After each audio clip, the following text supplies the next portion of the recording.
All right, let's talk stories. You know, every newsroom out there is looking for that next big report, the one that really cuts through all the noise.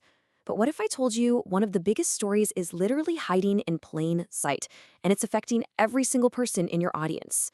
Well, today we're going to break down a powerful new guide designed to help you report on exactly that, this invisible interference. So, what are we looking at here? This is a deep dive into a 10-part guide built specifically for news media. The whole point is to help you cover what's a huge and growing problem: radio frequency interference, or RFI. It's all based on a report from a group called RFI Detectives, and the research comes from Virtualization Options LLC, a research and education firm based out of Colorado. And these are the folks who put it all together. RFI detectives, they're specialists. And they're really dedicated to one thing: taking this super complex technical issue and translating it into the kind of compelling public interest journalism that your audience is hungry for. Now, pay attention to this framing. The guide calls RFI one of the most underreported technology threats out there. I mean, think about that. For a journalist, the word underreported is gold. It's a huge green light, signaling a massive opportunity for original reporting on something that directly impacts your viewers, your listeners, everyone. So, let's really frame the problem. We're calling it the invisible threat. But just because you can't see it, well, that doesn't mean the consequences aren't very, very real. This guide is just packed with story potential, showing how this silent disruption messes with everything from our GPS and smart homes to, you guessed it, critical emergency systems. What's really smart about this guide is where it starts. Not with complex tech, but right where your audience lives, at home. This whole first section is just full of consumer-friendly story angles that are super relatable, easy for a newsroom to tackle, and, best of all, they answer questions your viewers are probably already asking. Okay, so these first 5 chapters, they're an absolute goldmine for consumer reporters.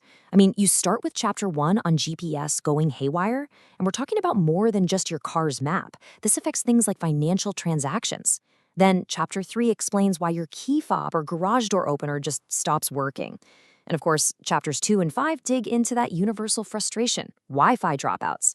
It turns out something as simple as a microwave or even an illegal radio jammer, which chapter 4 covers, could be sabotaging your entire smart home setup.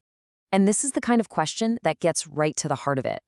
This guide helps you answer concrete, frustrating questions that people in your community have. It's not abstract tech talk. It's about why the technology we all rely on suddenly fails and who or what is to blame.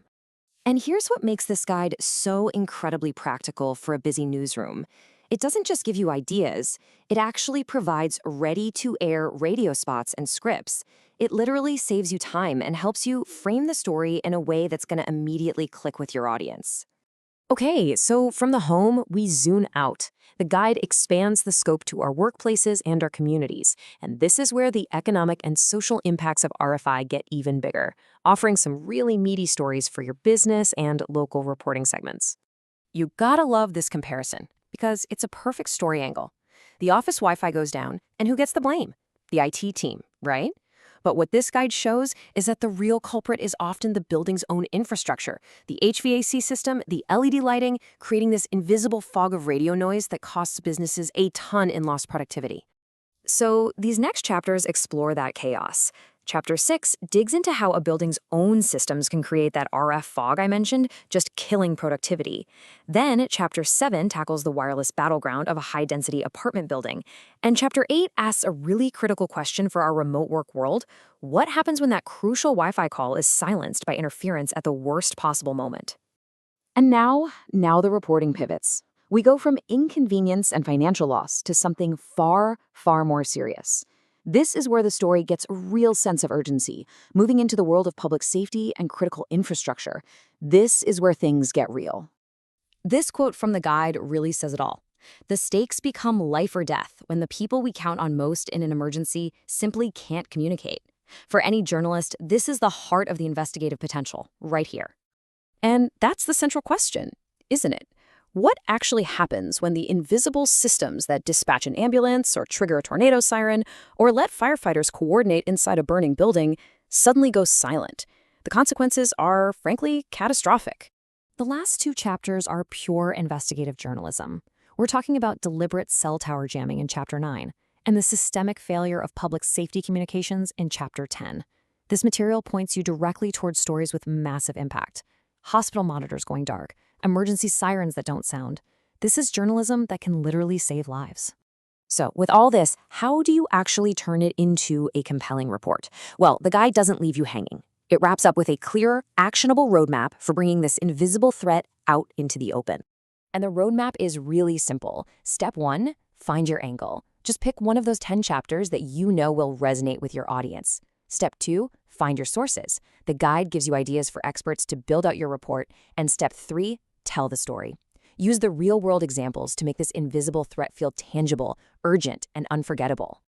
Ultimately, this guide is really an invitation. It's an invitation to look a little closer at the static, to investigate those dropped signals, and to tell a story that is happening all around us, every single day.